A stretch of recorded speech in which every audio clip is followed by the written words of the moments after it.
What's up, everybody? Welcome to another CPS video lecture. This one is on the naming and writing of covalent compounds. So let's get into it and we'll move on from there. We are going to start off by talking about how to name binary covalent compounds. Once again, just like we did the other day when we were talking about binary ionic compounds, we are talking about compounds with two elements, and these are two nonmetals or a nonmetal and a metalloid, but no more than two different elements. And the whole reason we need to have a specific way to name these is some compounds can have multiple forms, like nitrogen and oxygen can appear as N2O, NO, NO2, and N2O5. And all of these would be called nitrogen oxide. So what we do instead is we use some Greek prefixes to identify how many nitrogens and or oxygens are in the compounds. Over here at the bottom of the screen, bottom right, is a table of these prefixes. You can see mono, di, tri, tetra, penta, hexa, hepta, octa are the prefixes for the number of atoms from 1 to 8. This is probably a pretty important thing to have somewhere that will be handy for when you start actually having to name your own ionic or covalent compounds. The other thing is, notice that the last vowel of the prefix gets dropped when we do the second element, starting with a vowel like an oxygen. So if we have 5 oxygens, we'd name it pentoxide, not pentaoxide. And then often the prefix mono is omitted from the first element. We don't use mono on the first element, and we end the second element in "ide". Alright, but for the most part, you are writing the prefix for how many, and then the name of that element. And if it's the second element, you change the ending to "ide". This is way easier than doing the same things for ionic compounds. So let's start off by looking at some examples of naming binary compounds. We got 8 of them here. We're going to use all the prefixes at least once. We're going to start with a compound with silicon and oxygen. Well, there's one silicon, so we use the name silicon. Remember, there's no mono for the first element. Our second element in this binary compound is oxygen. There's only one. Here we have to use the prefix mono, and we change it to monoxide. Very similar to carbon monoxide, which is big C, little o, which we'll see a little more in the future. The second one has 1 carbon, so we're just going to use carbon. Again, no mono on the first element. And then we have 2 of oxygen. So 2 oxygens would start with di for the 2, and then oxygen becomes oxide. And we get carbon dioxide. And you guys already knew the name of this before we even started this whole unit. In our third example, we got 1N, so that's just nitrogen. Having a periodic table can be handy to look up the names of some of these elements. You have one in your digital book, or you can find one on the Googles. And then we have 3 Fs. 3 is tri, like triangle, tricycle. In this case, we got 3 Fs. F is fluorine, so we change the ending to "ide" and we get trifluoride. In number 4, we have 1 carbon again, so we just name carbon, no monos on the first element. And then we have 4 BRs. Well, 4 has the prefix tetra, so I name tetra, and then BR is bromine, and it becomes bromide. Remember, we change that ending to "ide" on every single one of these. It just sounds better. In number 5, we have 2 Ps. So this first one where we have a 2, I have to write the prefix for the 2, so that is di. P is phosphorus. All right, I only do the ides for the second element, not for the first one, so I get diphosphorus. And then there are 5 S's. 5 is penta. S is sulfur. Sulfur becomes sulfide.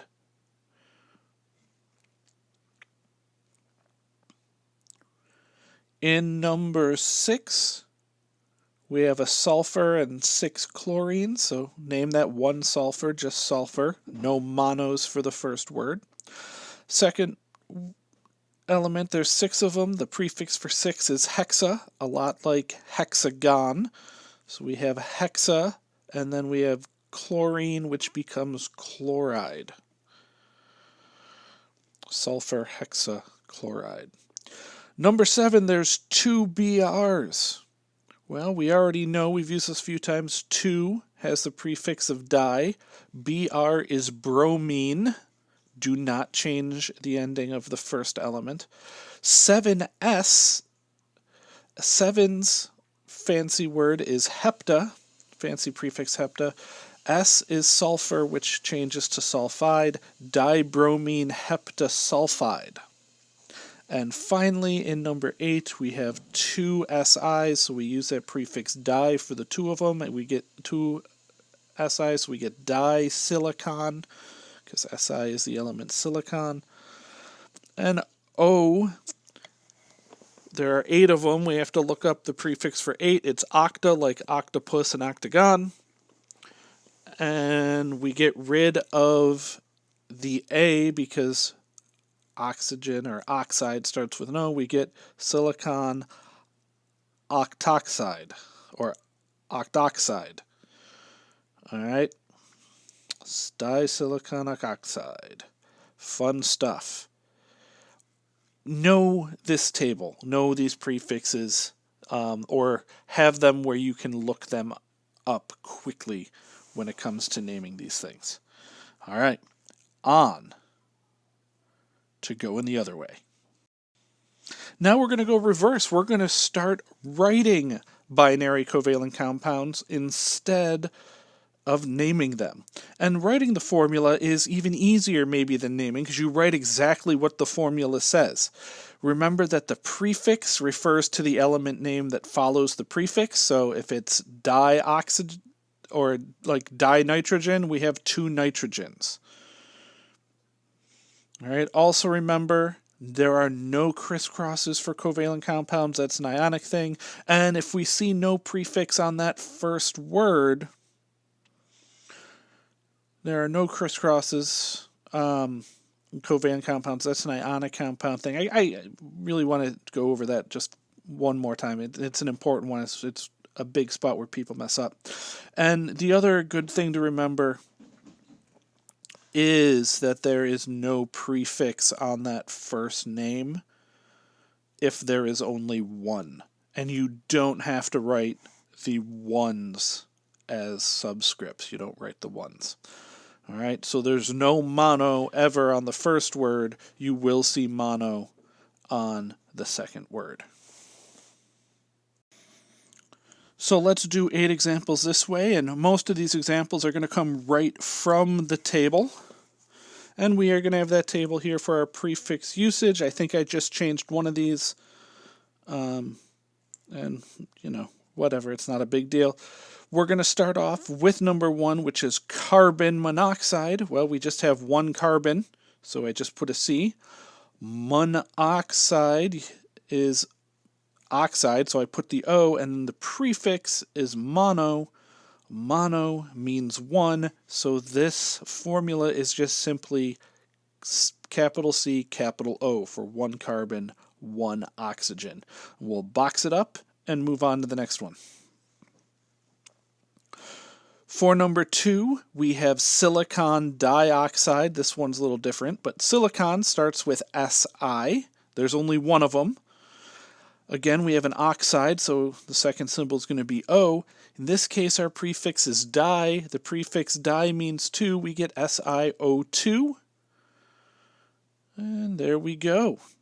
On number 3, we have phosphorus. Again, there's no prefix, so there's only 1 phosphorus, so 1P.